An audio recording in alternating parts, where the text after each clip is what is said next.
Hello everybody! Welcome to this Verbling class with me. I'm teacher Amy and today's class is on writing. So, our topic today is actually persuasive writing, and this can be a really good skill to acquire in English because, well, the reality is that a lot of the English tests like IELTS and TOEFL require you to be able to do some kind of essay style writing, and this type of persuasive writing is basically when you're trying to convince somebody of something through your writing. We're going to share a couple of useful phrases and words that can help you that you can slot in for your writing, and we'll spend the lesson looking at some persuasive writing topics. You'll have plenty to choose from. I'm going to send you off to spend about 15 or 20 minutes writing something in response to one of these topics. So if you'd like to practice your writing, then this is a great place to do it. You'll have it corrected, and I'll go through it with you carefully at the end of the lesson so that you can see where you can improve, you can see any corrections, and hopefully make a little bit of progress. So do come along in and join us if you want to practice your writing. While we're waiting for our lovely students, I'm going to get through some little things that can help you or sort of give you an extra bonus of knowledge or useful stuff here on Verbling. So have a look at the chat box where you will see my Facebook page. This is my Verbling teacher Facebook page, and if you go ahead there, you'll see me sometimes post updates about classes that are coming up or response to some classes that we've had that have been particularly interesting or particularly helpful maybe to you even though you haven't attended. Don't forget that you can also watch all of the Verbling classes after they've finished via Google or via YouTube or via the Verbling website itself. So you can check out anything that's on Facebook and always watch the class afterwards. The second link that I'm going to show you is my Verbling teacher page. So this is a really useful one. Basically, it gives you a lot more information about each teacher. So if you attend a class with a particular teacher and you think, oh, I really like that class, I would like to try another class with that teacher, you'll find all of those classes at the Verbling teacher page here. If you click on that link, you can go ahead and access the teacher's Verbling teacher page where it will give you their calendar for upcoming classes, but also their tutoring. So we offer private tutoring sessions as well as classes, and in the private tutoring sessions what you can do is basically have a one-on-one session with your teacher. This can be really useful for lots of reasons. So you may have an exam coming up that you want to prepare for, you may want to get your writing more thoroughly checked over, you may want to just have more face time so that you can practice your speaking skills and get really direct and personal feedback. So do check out the Verbling teacher page if that's something that interests you. You'll find the schedules of classes and tutoring for all of the teachers on those pages. And if you have any questions about anything at all, do feel free to send us a message using the messaging feature, which is also on the Verbling teacher page. So I've been talking a long time. That's all behind us. Go and check those links out when you have time. So what we're going to start off doing is I'm going to share show you the file that we're going to be looking at today and start talking about how you can write persuasively. So in English there are some really key useful phrases and words that you can use to sort of help you along your way, as well as backing up your ideas that you have yourself. And we're going to look at those as well as the topics. So first I'm going to share with you the topics for today. Just a moment while I get that file sorted out from the Google Drive. Okay. So we've got several topics to choose from today. And I'm going to do a screen share so that you guys can see what I'm talking about. Okay. So take a look at these topics. I might have to increase the font a little bit there. Basically, these persuasive topics are topics that give you some kind of a argumentative sentence or something that's a little bit controversial, something that you can have an opinion on. So take a look at the topics I've got here. Now, you're welcome to choose your own topic too. But the point of this lesson is to practice persuasive writing. So all of these topics are statements, and I want to point out that whenever you have these type of topics as an essay topic, you're welcome to agree or disagree with them, or you can present both sides of the story. So if you take the first one, for example, the elderly should receive free bus rides. This is not telling you that you have to agree and you have to write something saying that the elderly should receive free bus rides. You just have to take it as a starting point, and then you can present your opinion from either side or from both sides. So let's see if we can get Raphael to help me. Raphael, we're going to read out. Are you able to see the file or access the file? I wonder if I need to give you permission. Just a moment. There you go. All right, are you in? Yes. Good. That's great. All right, so what we're going to do, Raphael, is just read through these out loud. And if you have any questions about any of the meanings, let me know, okay? So the first one we've done, you can start with the second one.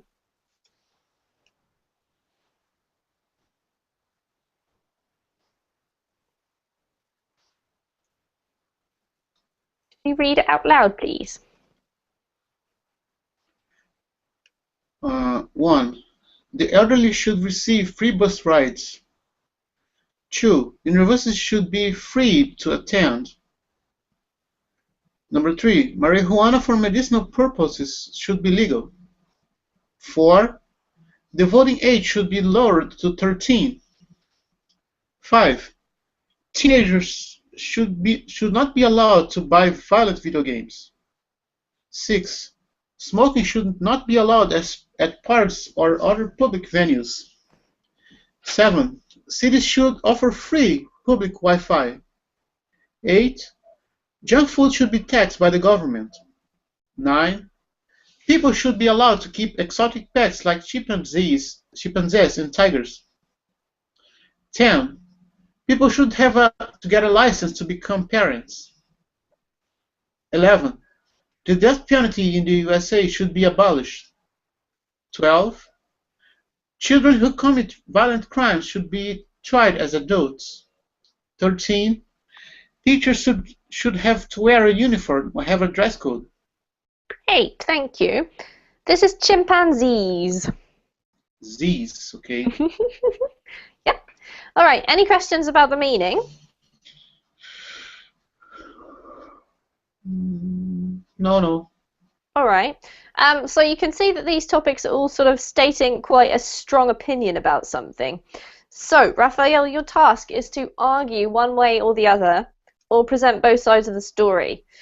Before I let you go to get started on your writing, I just want to talk for a second about some of the type of language that we can use in persuasive writing or essays in general. Are there any phrases that you can think of right now that you've often used or find particularly useful when you're doing this type of writing? Yes. Can you share them with me or give me just a couple? In my opinion, Yep. From my point of view, Yep. I don't know, with my perspective, or From my perspective. from my perspective, yes. I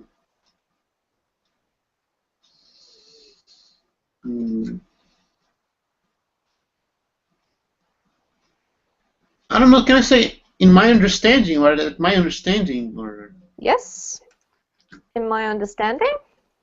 Or you can say, it is my understanding that, and then explain something. For example, it is my understanding that, if you take one of these examples that I've given you, that the elderly receive a lower income than the rest of society.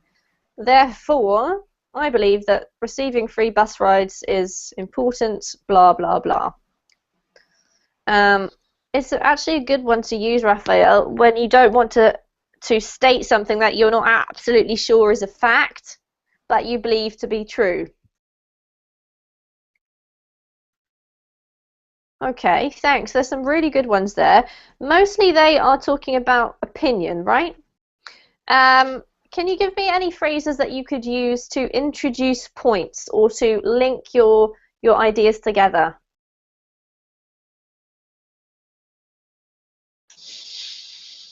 What do you mean about conjunction adverbs? Yeah, that type of thing, but particularly ones that you could use in an essay because a lot of the time speaking is quite different. Let me give an example.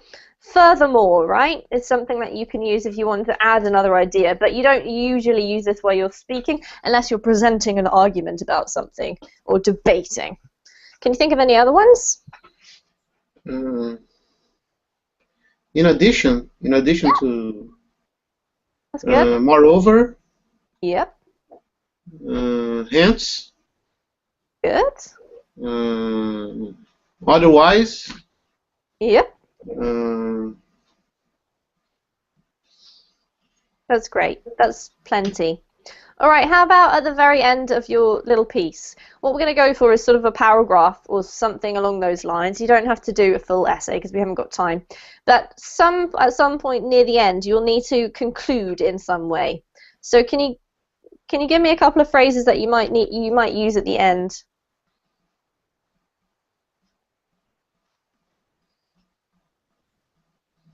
concluding. Concluding? Yep. Then you need a comma, and you're going to say something after that. Probably the most obvious one is in conclusion, because then you can say In whatever you conclusion, like. yes. Conclusion. Uh,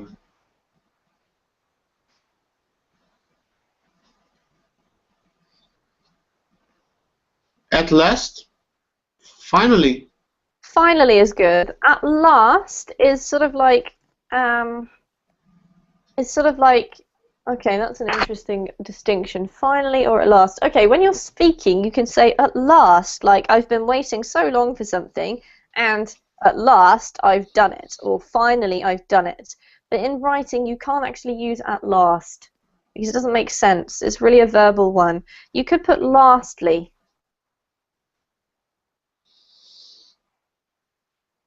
And Yeah. that has the equivalent meaning of finally.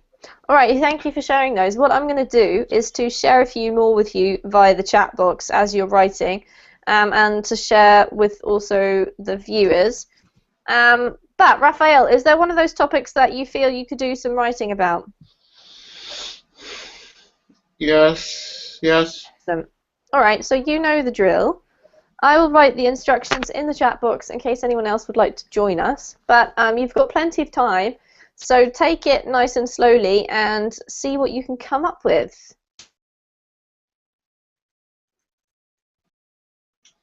Okay. If you have any questions, I'm right here.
How is it going, Raphael? Are you doing okay? Not too much. I'm trying All to. right, let me know if you have any questions. I'll give you another 10 minutes or so, all right? Okay.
Okay, a few more minutes, Raphael. So if you want to think about sort of trying to finish off what you're doing, and then we'll start correcting in about 5, okay? Okay.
Okay, Raphael, whenever you're ready, if you can just copy and paste your writing into the document, please.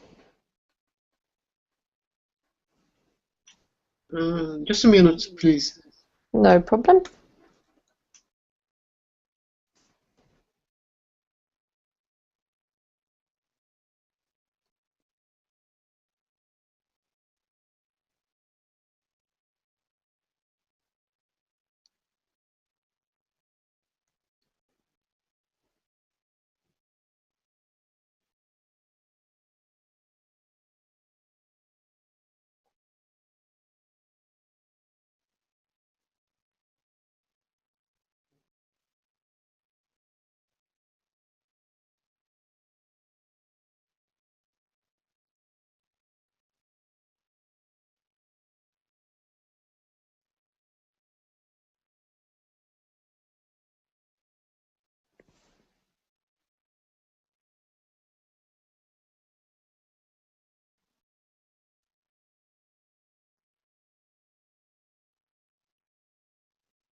All right, great work, Raphael. Well done. So, can you tell me which question you chose?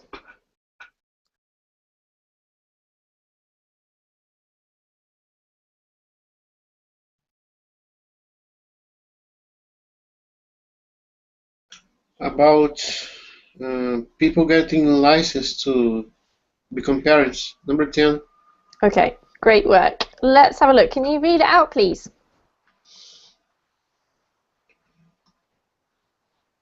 Nowadays, in a global setting, with the current educational and economic levels of society, it's notorious that a considerable segment of mankind don't have even the minimal skills or conditions or maturity to establish a family.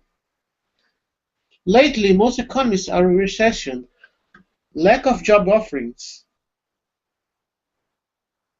rise in the spreading of diseases worldwide, droughts, family ravaging everywhere are just simple examples of this dramatic and discouraging worldwide scenario. Governments like China had already to take this controversial but, from my point of view, necessary measure to contain the unchecked population raising in the last decades.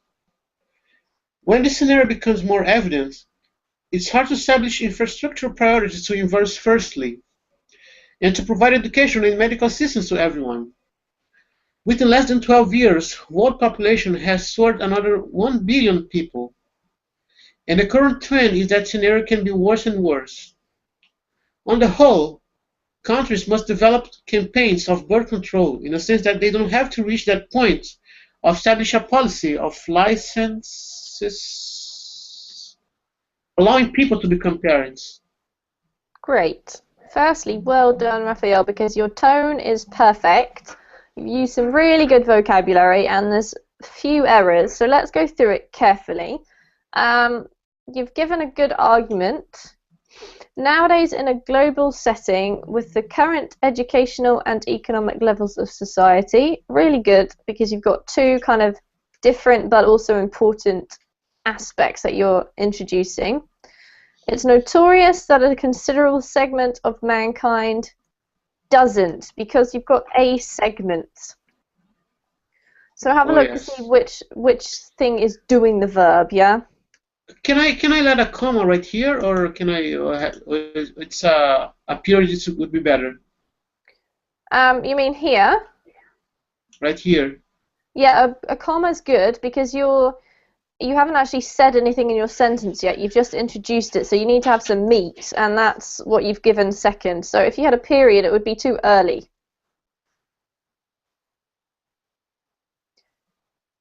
Can you see how you haven't got a verb yet, Raphael? You could say, for example, nowadays we live in a global setting, and because you've got, then it would be a full stop here that you could put in. But because you've started with the current educational and economic levels of society, you need something more, and that's perfect. You've got it here, but you can't cut it off there with a period. Okay. Okay. It's notorious that a considerable segment of mankind doesn't even have. Yeah. Okay. Even have the minimal skills, conditions, or maturity to establish a family. Great, really good point, and nice first sentence. Lately, most economies are in recession. What I would put here is, firstly, I would use a different tense, because I feel that recession is something that's really still going on and still affecting everybody now, right? Present perfect continuous. Yeah, exactly. I would say it works better. Lately, most economies have been in recession. Sounds better. Lack. I'm just going to say another point there. No, that's a great sentence. Lack of job offerings. Job offers. Job offers. Offers. Yeah. The only thing is that a job offer is actually when you've already applied for the job and then somebody actually says, okay, we want you to do it, please do it for us. That's a job offer. I'm not sure if that's what you mean here. I think maybe you mean job opportunities. That better. I think it's better instead of offers. Job opportunities. Raise. So the difference between raise and rise is a little bit confusing. Yes, it's rise. Of course. A rise. Rise. Rise in the spread of diseases worldwide.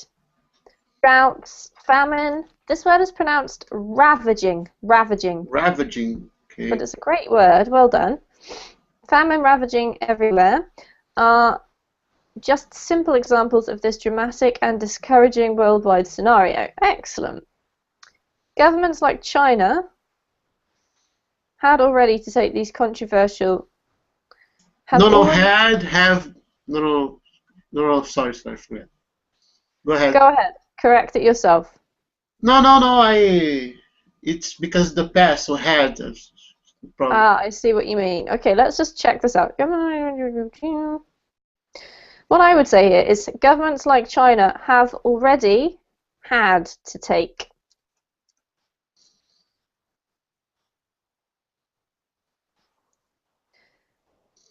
If you say had already, you need to say taken. Had already taken. But that takes you one step back into the past too far because you haven't actually mentioned anything else. And the second part of your sentence is not in the past tense, right?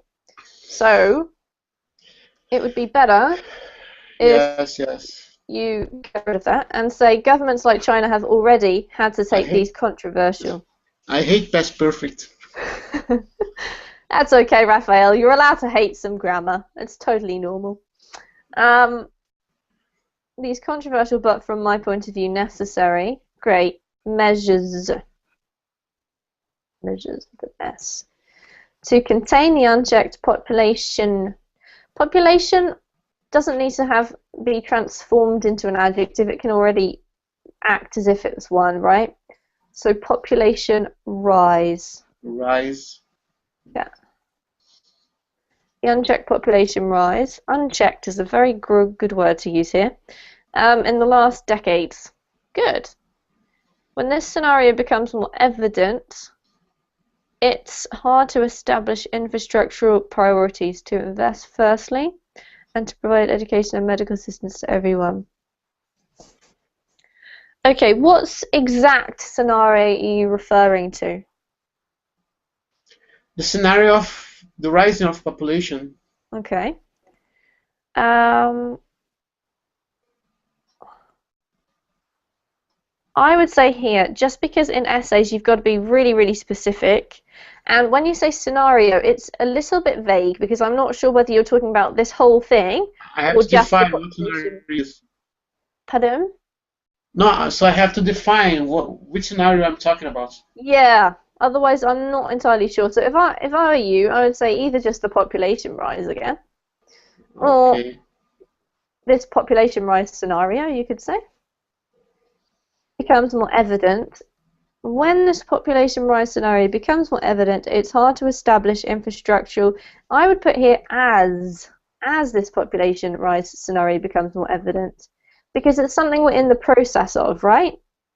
And if you say when, it's more referring to a future point in time. Can you see the difference? Yes. Okay, great. As this population rise scenario becomes more evident, it's hard to establish infrastructural priorities to invest firstly. To invest first. Okay. Did you have a question? No. Sorry. Within less than 12 years, world population has soared. Can I use and followed? Can I use a comma followed by and? Whereabouts? To invest first, comma. Yes. And to provide education. Yep, you can. It just gives me more of a pause, basically, or you can leave it out. Either of those is fine. This one, Raphael, you can either say within 12 years, or in less than 12 years, or in under 12 years. But within less than is like a double saying the same thing twice sort of thing. I would say in less than 12 years. Then if you say within 12 years, it gives me more of a sense about something that's happening in the future, but you're talking about the past here. So I'd say in less than 12 years, world population has soared another 1 billion people. Don't need a capital. And the current trend is that this scenario is getting worse and worse. On the whole, great. Countries must develop campaigns of birth control. I would say birth control campaigns.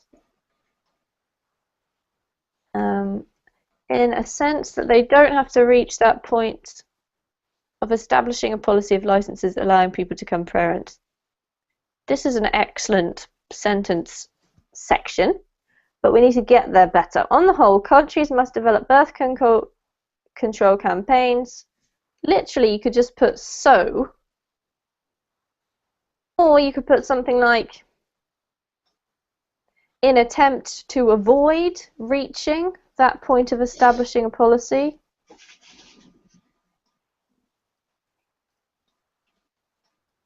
So I know that I'm making quite a few corrections. It's not really because that you're wrong. I'm just trying to raise you up to the level of superb instead of the level of excellent, Raphael. Okay. Just to give you a few other options, because what you've got is some excellent vocabulary, and really overall your sentences are superb. Just you need to look at the verb tenses that you struggle a little bit with. Just a thing that sometimes helps me is just think about the order, like a timeline in your mind, and decide yourself what exactly are you talking about before you choose your verb tense, or when you're checking. So are you talking about the present? Are you talking about something that's happened before and is affecting now? All of those things come into play. I know it's a bit of a palaver, but that probably will help you try and identify, because you've got no problem actually using them. It's just deciding what to use, right? Okay. All right, well done. That was excellent. Any questions? No, it's okay for me. All right, well done.